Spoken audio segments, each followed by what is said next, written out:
Ohio. The Ohio in America, Ohio State. The same Ohio. Then you add gozaimasu. And then you bend small. So you put your hand by your side.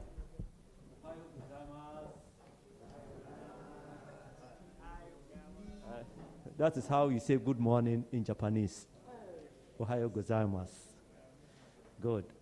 So yesterday we tried to talk about changing the mindset. And we said our program is starting at 8 o'clock. And most of us are also late. So the mindset change has not been effective. It's a process.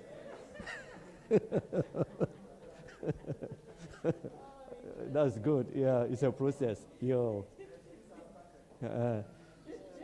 So we want to start the program this morning. So we want to have our prayer as usual. So who will pray for us? Who will pray? Great. Shall we share some few words of prayer? Our Father, we thank you for the gift of life and for the opportunity you've once given unto us to come and study and explore. We ask that, Father, let thy Spirit guide and lead us through. In Jesus' name we pray. Amen. Thank you very much. Yesterday we talked about the PQ, precision quality. Then we talked about the models that we have. Then we talked a little bit about facilitation skills. Then we talked about the mindset change. Then we moved on to, we talked about the mindset change. Then we talked about HSE, health, safety, and environment, and then the customer relations, whatever to do with customers. So we want you to share with us what you took home. About 5-6 people to share with us what they took home. So who will start for us? I learned that we have two kinds of mindsets, the fixed mindset and then the growth mindset. And so the kind of mindset you have, the fact that we have decided to even come for this training tells that the mindset we have is that of growth. And that is what I took home. Positive mindset, the growth mindset. That is what we want.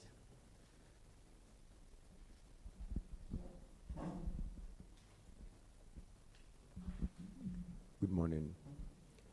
When I got home yesterday evening, I went to my dressing mirror and I began tidying up.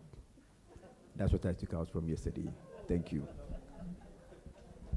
I wish you could show the pictures for us, before and after. At least he has started something. That's positive. Great. But was there any controversy? Madam, she didn't oppose anything. By the time she came, everything had been perfectly done. Super. Yes, any other to share what he or she took home?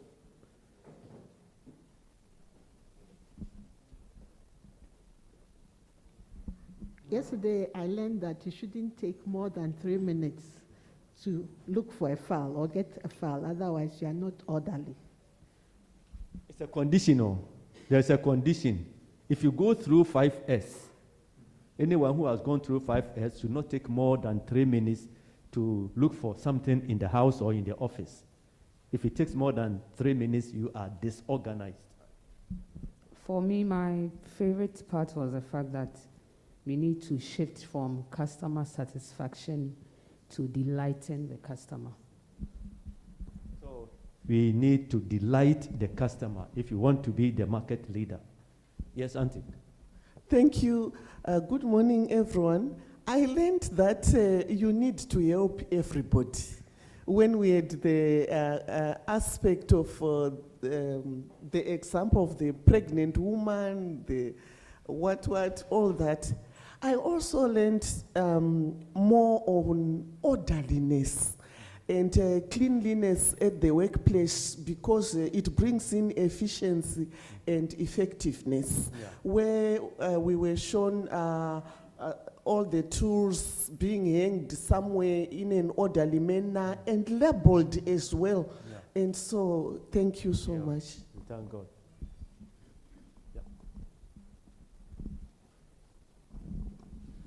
I also learned about conducting your SWOT analysis. That is the strength, weaknesses, opportunities, and threats. And then the PESTEL analysis. And when you have done this, you ask yourself, what strategy can you put in place to enable you take advantage and minimize your weaknesses, take advantage of the opportunities, minimize your weaknesses, so that the business can prosper. Yeah, exactly. Most of us, we do the SWOT, then we sit down. But then you move a step further. What can you use your strengths to do? Any other? I think someone is at the back there.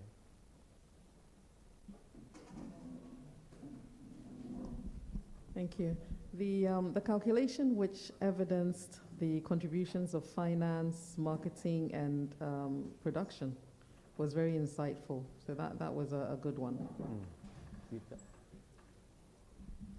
So the emphasis was we need to be focusing on operations to reduce all the unnecessary costs, because that is going to rise your product or your service cost. Good morning.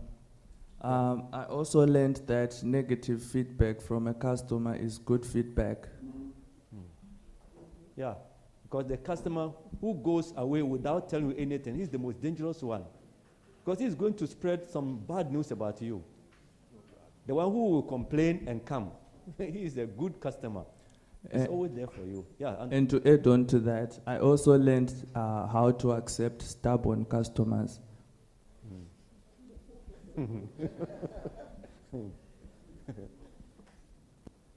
Anyone? Yes, sir. Good morning, everyone. I learned a lot yesterday, and one of the key things I learned was never forget what you learn. Some of the things that were spoken yesterday, the SWOT analysis, the SMART, were things I learned in school, and until yesterday, I totally forgot I learned it, honestly.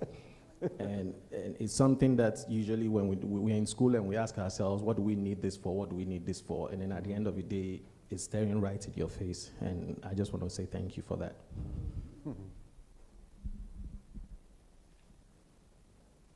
Anyone else? Or yeah, he's here. No, he can't access you. Good morning. I learned that whatever the mind conceives and believes, the mind can achieve, by Napoleon Hill, which means that there's nothing that the mind can conceive and not achieve. So in the sense that we have to change our mindsets, and in changing our mindset, we have to unlearn what we learned and then relearn. So in doing that, we will be able to change the strategies and then the ideas that we have implemented to run our business. So we have to make sure we eliminate the negative emotions that always overshadow our mind, and then focus on the positive ones, which will help us to progress. Thank you. Okay, thanks. Remember, we also learned almost at the end the aspect of health and safety. You know, where we were told that sometimes we don't take due concern and checkings before we start doing our work, and that leads into accidents. And we were also told about the appropriate sitting postures, which we normally ignore. We were told about the different abuses that can happen at a workplace, and that we need to identify them. And that also not having a policy on maybe sexual harassment or any other policy should not stop us from pursuing any endeavor related, particularly in order to protect ourselves. Thank you. In America, if at the workplace, madam company, it talks a little bit about us. Company area, no, they will be monitoring us. If you want to employ a Sunday school teacher for the children, they will take your details to the police to find your background before they allow you to teach the children. Maybe you are a pedophile, you are hiding under the Sunday school teacher, then you go and abuse the children. But here, everything is for free. Sunday school teacher, see, yeah, sometimes you're even begging them to come and teach. So those of us who even conduct interviews, we look at your CV, excellent person. The CV you are seeing is just the tip of the iceberg. His character is down there in the sea. How do you find out? Changing the mindset. In the interview, yes, son. We need to look at the background of the person. Those things under HR responsibility. Yeah, but then what do? We all go for medical checkup. Who has ever failed? Going to get employment. Yes, you go for medical exams. Who do you fail that? Yeah. Yeah, but where do you go to check the background? Previous place of how quotidian. Yeah. We need to do more than that. That's the referee he has given you. He worked somewhere. He has resigned from there. You go back. Yeah, he worked somewhere. You're going to find out about him. What do you get? If he was that type of person who has good relationship with staff, everybody will speak well about him. But people, we are just like chameleon. People can change. So be careful about people that we employ. Good. So, if nobody has any other contribution, then we look at what we have for today. Yep. I was impressed with the analysis on where to focus. Should it be finance? Should it be good? Yeah, thank you.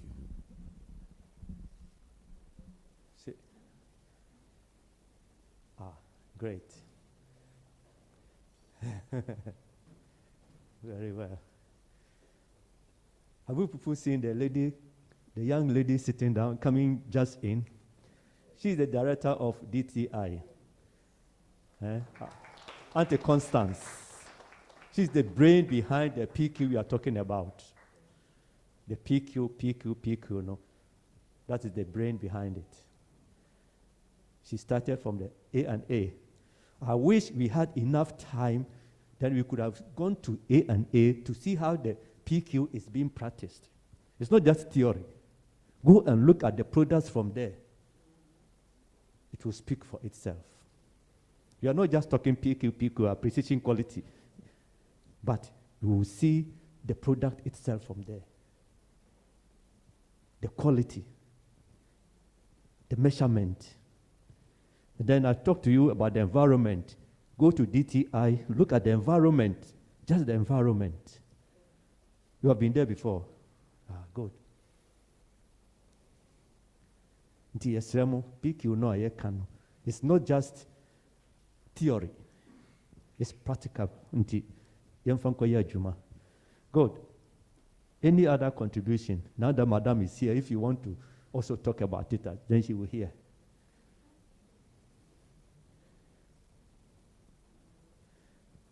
So we finished with the comments. Who? Oh, sorry. Good morning. Yeah. So for me, yesterday was quite interesting, and I don't know I picked a few things. I don't know which of the sections we're talking about how to communicate something. I can't remember the exact section, but it brought something to mind. my youngest, I think you were talking, was it correct? I'm sure when I say it, you know what it is. So my youngest had been talking about, he wants to become a Ebola man. He's really excited about, you see those big Ebola man, that's how he calls them. You know, those who pick the garbage, Zoom Lion stuff. The excitement is about the huge trucks. So I had been trying to talk to him, and I said, oh, you become an engineer. I think that one of the sections we did was talking about it, But when you tell him, he says, no. The section that spoke about the family, two different families, one saying you would, yes. Changing the mindset. Yeah. So he had been saying he wants to be a Ebola man, but yesterday I got an idea on how to tell him that, yes, you can help this guy pick up the garbage better and not necessarily get infection, because the other one will argue that, oh, you get an infection. But at least it got me thinking on how to tell him that being a Ebola man is not necessarily a bad job, but it can be presented better. And then secondly, the thing about decluttering our space. I haven't practiced it on a large scale as an institution-wise, but a department in my former place was the IT department. When you entered there at the time, there was absolutely no space. None. Like, even the sitting area, they can't have a meeting there. They have to move out into the library. But I remember the director at the time got really angry at a point and said, this office, and you know, because of their networking things, you have to have the place air conditioned, but you smell a lot of dust. The place is very stuffy, unnecessary books and things that were not being used. The day they did the clearing, not only did we get extra space, but you could reach all the corners to clean. And I realized that the decluttering thing you spoke about, it clears up the area, it makes it more, I don't know whether to say habitable, and it happens. At home as well, I try to do, I don't do 6 months. I used to have so much, I don't know how to say it, call it baller, things I don't use. Women, we are good at it. Okay, not the and say type, but I have clothes, like they've outgrown it, and say, I used to have that mindset that if I'm not wearing, why should I give it to somebody else? What is going to another person must be new. But I realized that no, their clothes have, at a point I dropped from a 16 to a 12.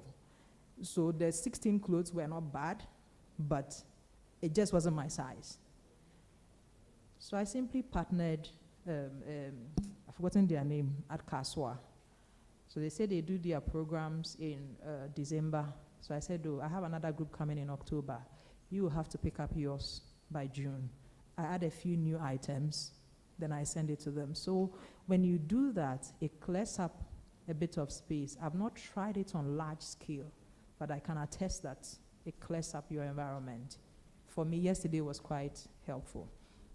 So the essence of clearing is to free up the space and then arrange them properly. Like you said, a place for everything in its place. That is the essence of it.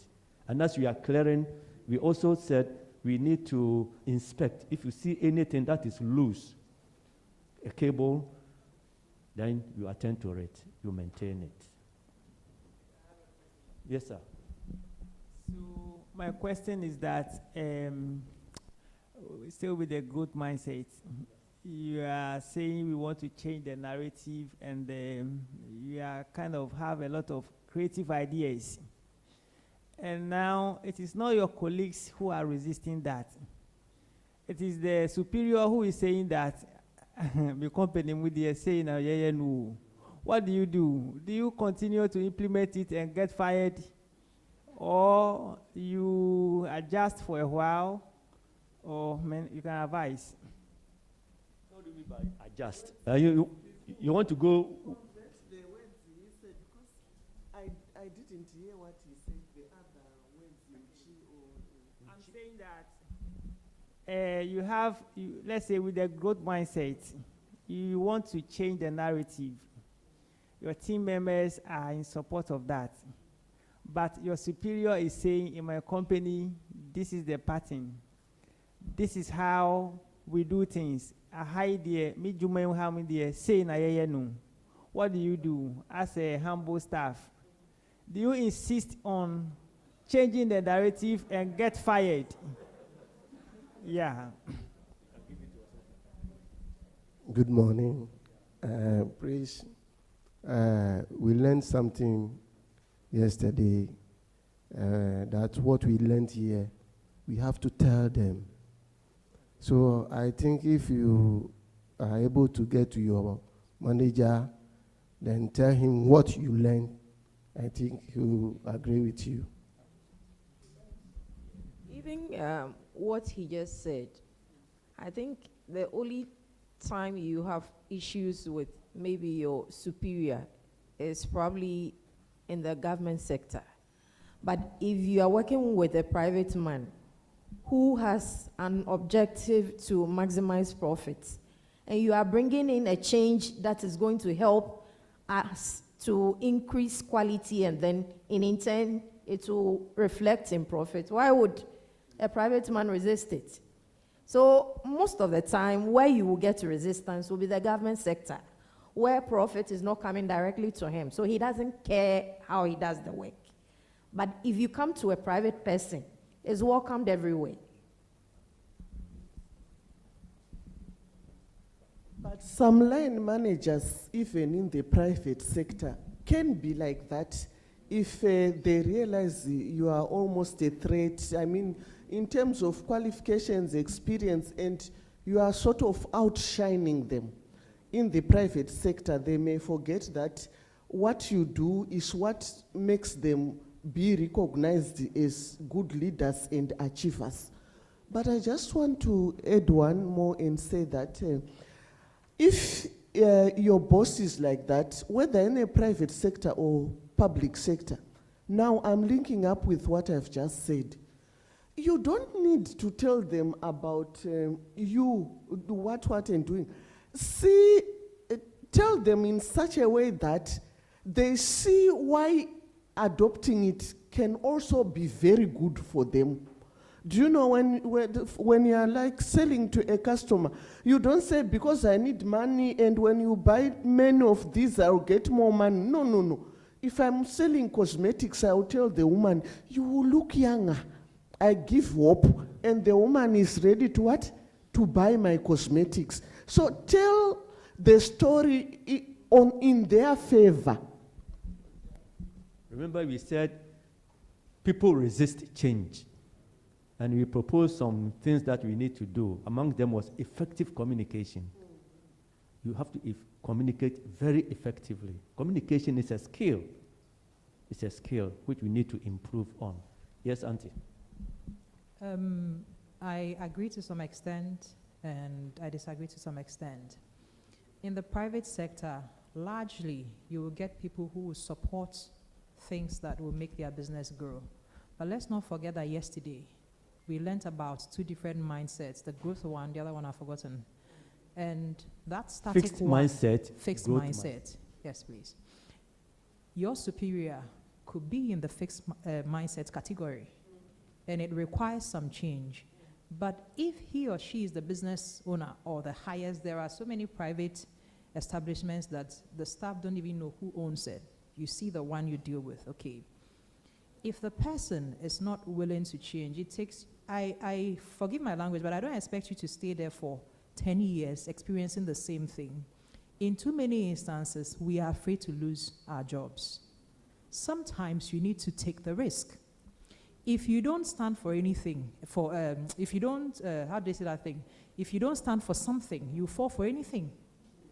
So, if that person has that, negative mindset of always doing the wrong things, do you stay in it to tarnish your long-end work ethics or reputation or whatever it is? At a point, you have to make a decision.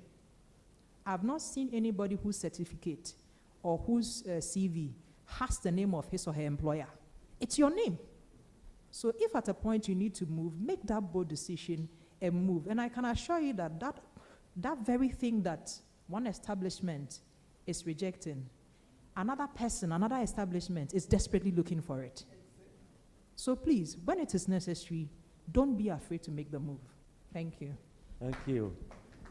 So, I will allow Auntie Constance to come in when I've picked some information. She is a practical example. Whether she listens to the staff or not, she will tell us. Okay, thank you. I think that your bosses knew the importance of this workshop. That's why they allowed you to attend. What we do is, after every workshop, you write a report, what you learned, and then where there needs to be addressed any issues, you highlight those. Sometimes because of financial constraints, your bosses may oppose some, okay? But you have to look for a time and schedule a time, because the report that you write, you copy all management and sometimes all the heads of departments. So then you look for a time where you tell them that I want to have a small meeting with you. And then be bold.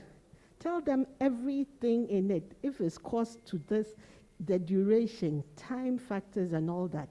And you do it humbly and prayerfully, if I should ask.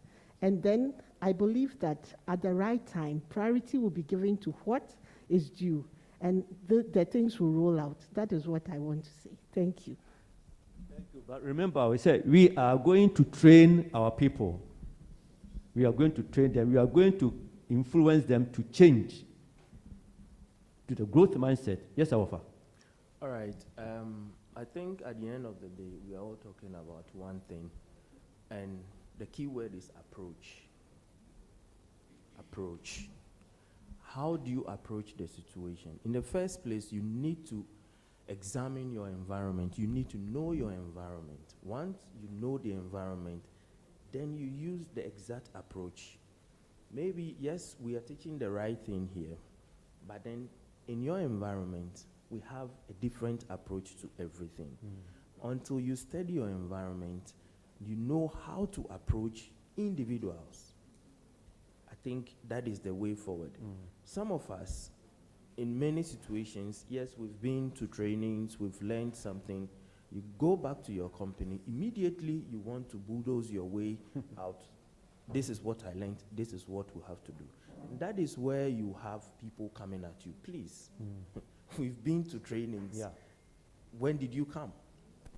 I have an experience where you enter into a company for the first time. You realize whatever they are doing there, it's not the way forward to achieve the desired goal. Then you see some people, no, we have to change it, we have to stop doing this. No. Definitely you have the CEO or the big man coming after you. No, you can't change things like that here.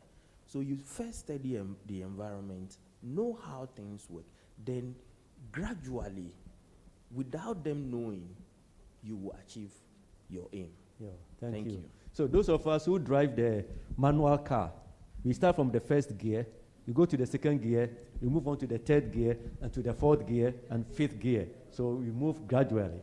So I wish we could continue, but our CEO is here. She's very busy, so I want her to share a word or two with us before she disappears. So thank you very much. So Auntie Constance, these are the participants from the Stanford Seed.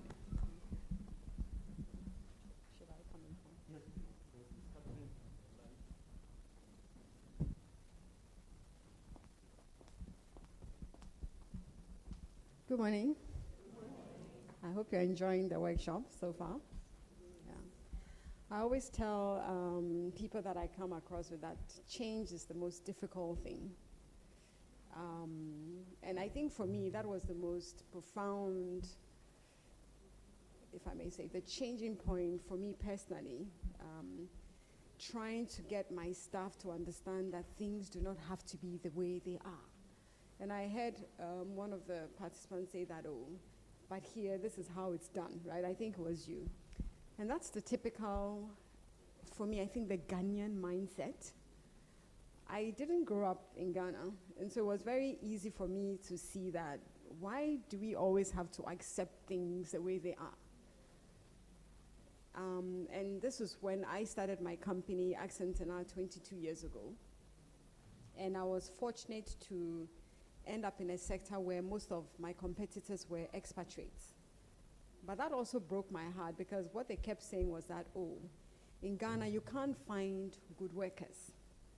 You can't find workers who understand that we have certain standards. We have certain expectations of what we are looking for. But at the same time, I also were working with artisans that I took from the roadside, who were used to Sanayayenu mentality.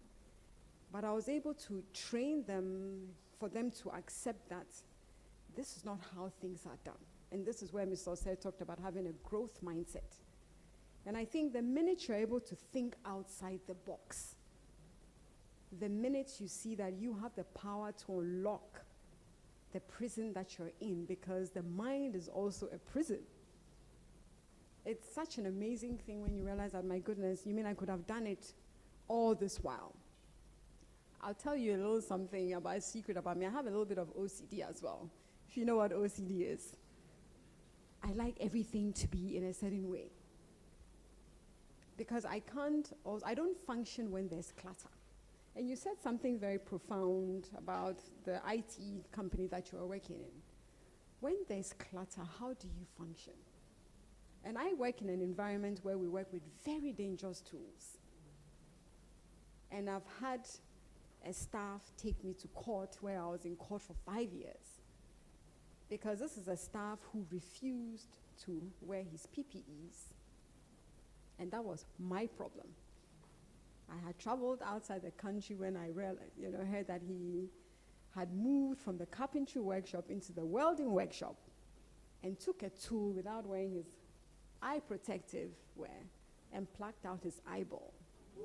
Yes, he plucked out his eyeball.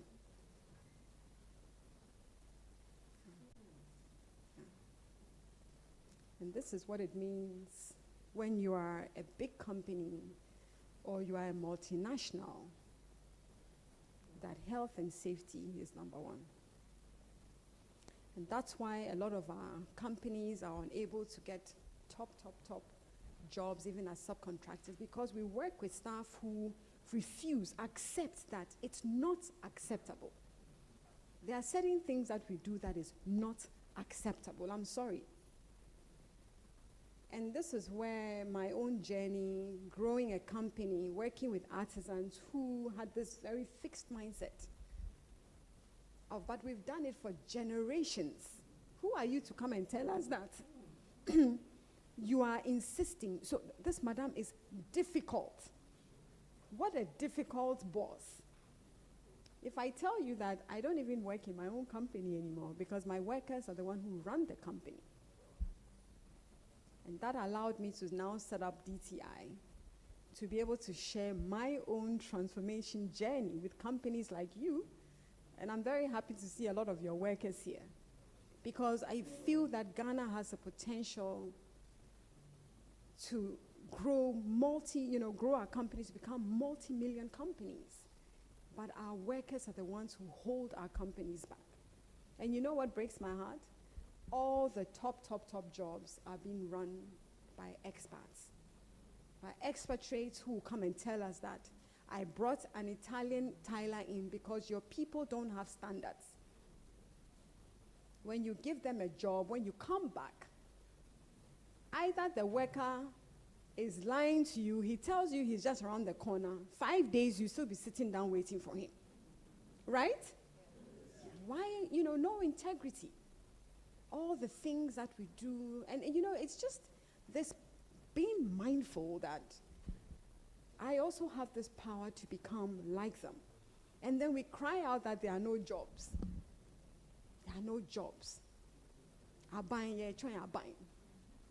And for those of us in the private sector, you also look at the opportunities that Ghana has. And then you're thinking that, how do we make it possible? And so that's why we're, the partnership with the Stanford Seed, that I'm also a member of, that how do I also ensure that my company is not growing and I'm not leaving some of my colleagues behind? Because I know how painful transformation is. And if we're able to move and bring our staff along so that we are not so detached and we have this growth mindset and they have this fixed mindset and they are stuck in the past, our companies also don't grow. And I sincerely hope that as your leaders of your companies and your organizations, through this TOT approach that we're doing, you go back to your companies and you're able to tell your directors and your companies that, you know what, this company is mine as well. Because they'll ask you that, right? Why are you working so hard? One thing I always tell my staff, that if you don't take care of the company, you don't own the company like it's yours. When you set up your own company, you will never be able to do what we've done. The company belongs to us. And so if you see that something is not working, you have the power to go to your boss and tell them that, well, I've come from the PQ training, right? You're not going to be fired, but he will come back and ask you, like what Madam said, that, wow. And that's why one of the bosses said that that's why you're here. And I think this is what we're looking for as bosses and as business owners, that we own this company. When the company does well, then we all do well. And my joy and what I really would want to see, how we can also own multiple, factories and companies and branches all over. Because the minute you begin to have a precision quality mindset, how do you build 10,000 products and it's the same standard? That's why we don't grow from tabletop businesses or companies that can only hire 30 people. Because as company owners, we don't sleep. Sometimes you hate going to work because we hate to see your faces. Because that's how bad it is. Sometimes you ask yourself, I've opened a company and I'm paying staff and I hate going to work. Right? You don't want to go to your own company. Because we are our own enemies. And we have this also, what I call this African mindset. This African mentality. This pull him down mentality. That is what I call the fixed mindset as well. And it's all a mindset shift. And so I would hope that at the end of this, that how does it also translate into your own personal lives? People should look at you and ask you what happened to you. When you're mindful, mindfulness, let's practice mindfulness. And so I would wish you the best. I think you have today and tomorrow. And I'm hearing that there's so much demand that we may have to do another session. We can only do this because we're in partnership with the MasterCard Foundation that allows us to be able to host you. And this is something that we also don't take for granted, that when you are given an opportunity, you also give back. And so I would wish you the best, and I wish your companies the best as well. Thank you.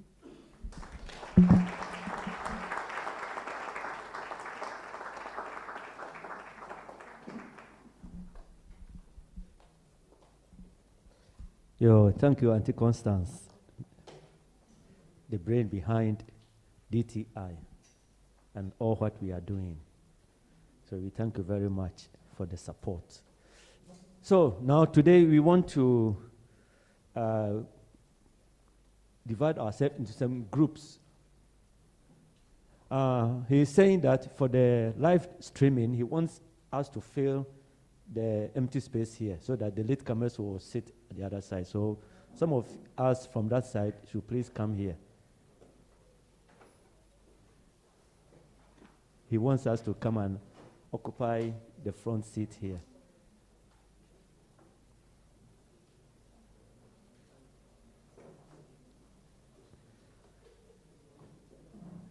I think only one.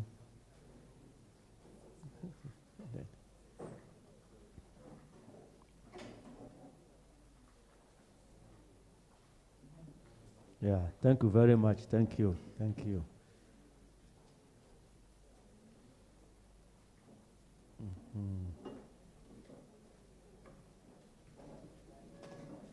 I think there's a lady there. Maybe her, that side, yeah. because no, that person has not come. Yeah, I think that's how she wants it to be. So we're now going to have some groups, and then we will give some topics, then we see how we move it from there. So Auntie Bernice will please come and do that for us.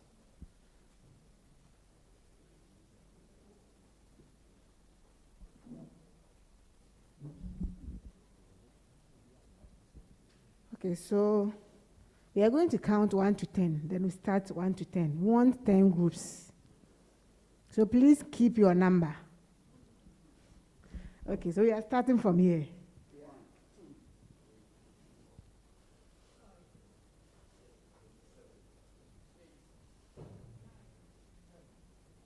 Okay.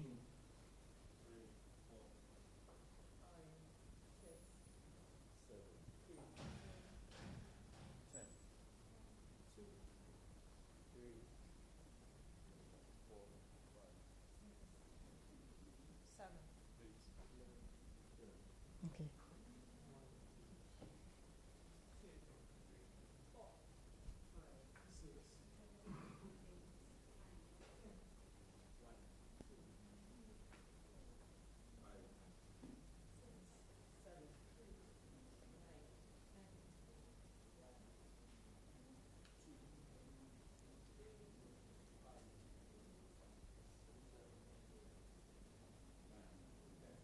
Okay.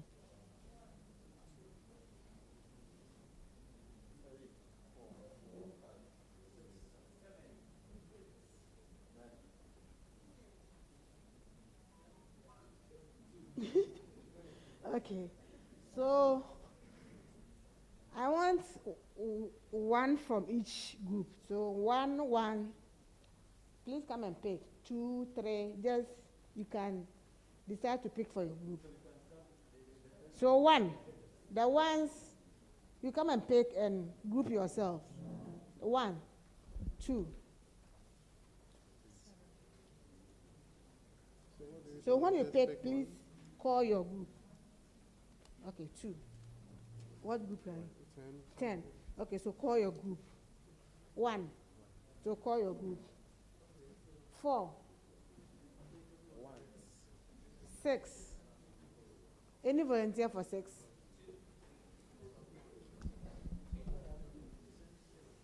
3.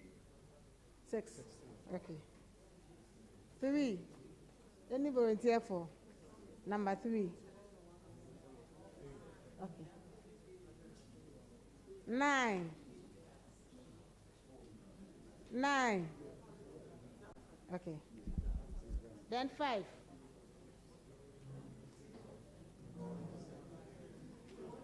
So you have your topic in there when you open it. Please, have you all received the document that Edwin sent? If you haven't, please check your mail. You will find the topics in there, then you use it to prepare your slides. Number 9. Okay. 5. 5. A volunteer for 5. Okay. Okay.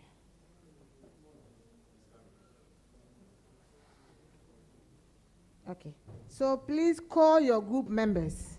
If you have not received the slide, please see Edwin. Maybe your email, you didn't give the right email. Other than that, you have all the information in your emails. So the instruction is your topic. Okay. So this is 1. Your topic is redefining the mindset, strategy into action. Based on the document that we are going to give, you can go to the internet and add anything that you feel when you add it will make your presentation very nice. But it should be relating to your topic. So these people, number 1, they are going to prepare their slides, 2 presentations.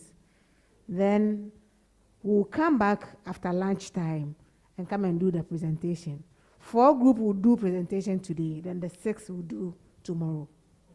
Are we okay? We are around, so if you need any help, you can come to us today after lunch. Then tomorrow, the 6th, will do the presentation. Yeah. Come again. You have 15 minutes for each presentation, so you have to be mindful on your slides. So you have 15 minutes for each presentation.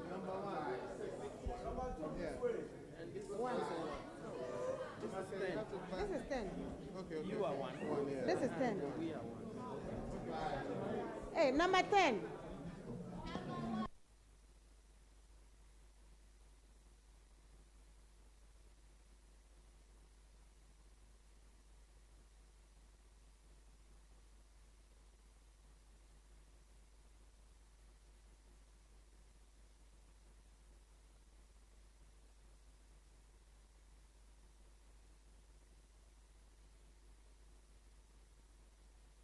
Hello, Group 10. Any volunteer for Group 10? Hey, where are the Group 10?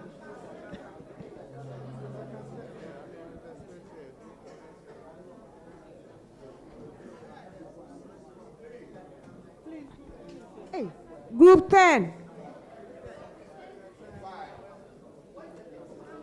Hey.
Please, if you haven't received the document for the presentation, let us know, because that's what you are going to use. You haven't. Please go and see the gentleman there. Edwin.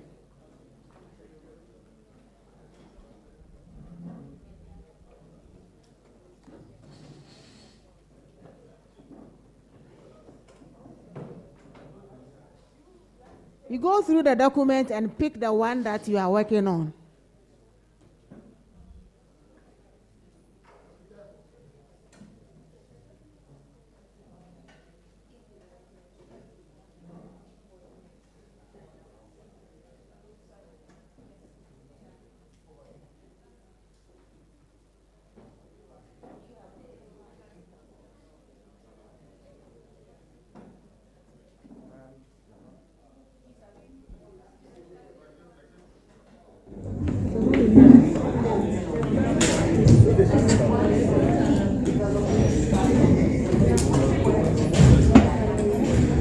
This is the topic.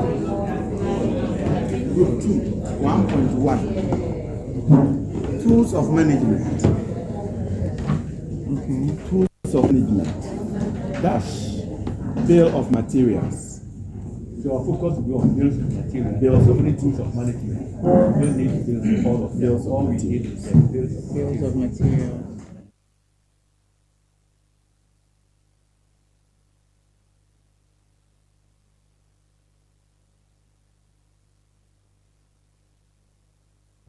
business documentation, I think we have the materials, the photos. Yeah, check your email.